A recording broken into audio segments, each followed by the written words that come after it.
അതാ അപ്പം കുഴിപ്പള്ളി ബീച്ചിലാണ് നിൽക്കുന്നത്. ചേറായിലുള്ള ഒരു ഫ്ലോട്ടിംഗ് ബ്രിഡ്ജിലേക്ക് കയറുകയാണ്. പെർ ഹെഡ് 120 റുപ്പീസാണ്. ചാർജ് ഇത്തിരി കൂടുതലാണ്. ഓക്കെ, എന്തായാലും ഫസ്റ്റ് ടൈമാണ് ഇങ്ങനെ ഒരു ബ്രിഡ്ജിലേക്ക് നമ്മൾ കയറുന്നത്. അപ്പോൾ നമുക്ക് വേണ്ടിയിട്ട് ഒരാളുണ്ട്, ഒരു ചേട്ടൻ കൂടെ ഉണ്ട്.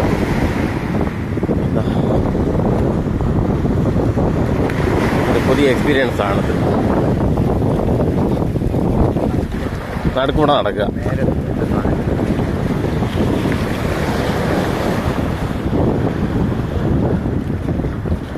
എങ്ങനെയുണ്ട്? ഇപ്പോൾ ഇതിൻ്റെ നടുക്കൂടെ നടക്കുമെന്നാണ് പറയുന്നത്. കൊള്ളാം കേട്ടോ, ഒരു പുതിയ എക്സ്പീരിയൻസ് ആണത്.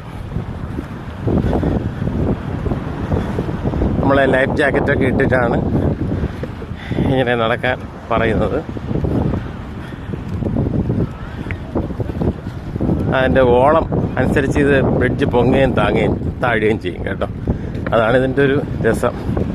പിന്നെ അവിടെ ചെല്ലുമ്പം അവിടെ ഒരു ബേസ് ഇതൊക്കെ ചെയ്തിട്ടുണ്ട്. കുറച്ച് പേർക്ക് നിൽക്കാനുള്ള ഒരു സൗകര്യത്തിന് വേണ്ടിയിട്ട് ചെയ്തിട്ടുണ്ട്. കൊള്ളാം.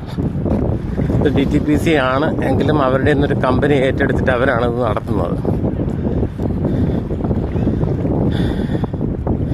പിന്നെ റേറ്റ് സ്വല്പം കൂടുതലായതുകൊണ്ടായിരിക്കാം ആൾക്കാർ കുറച്ച് കുറവാണ്. ഇതിൽ കയറണോ വേണ്ടയോ എന്നൊക്കെ ഒന്ന് ആലോചിക്കും.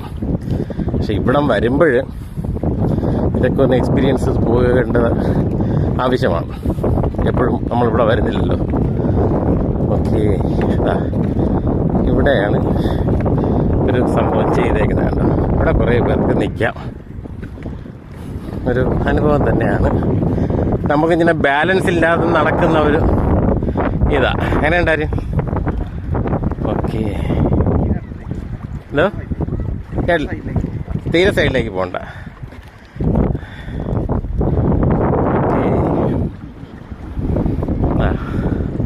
ഇത് കുഴിപ്പള്ളി ബീച്ചല്ലേ?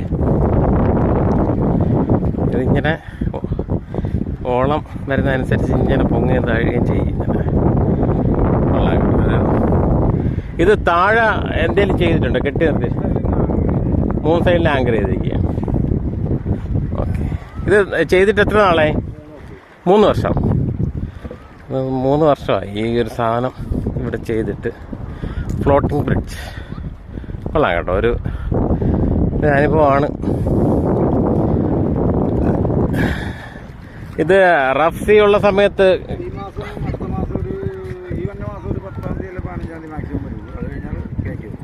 നിർത്തും.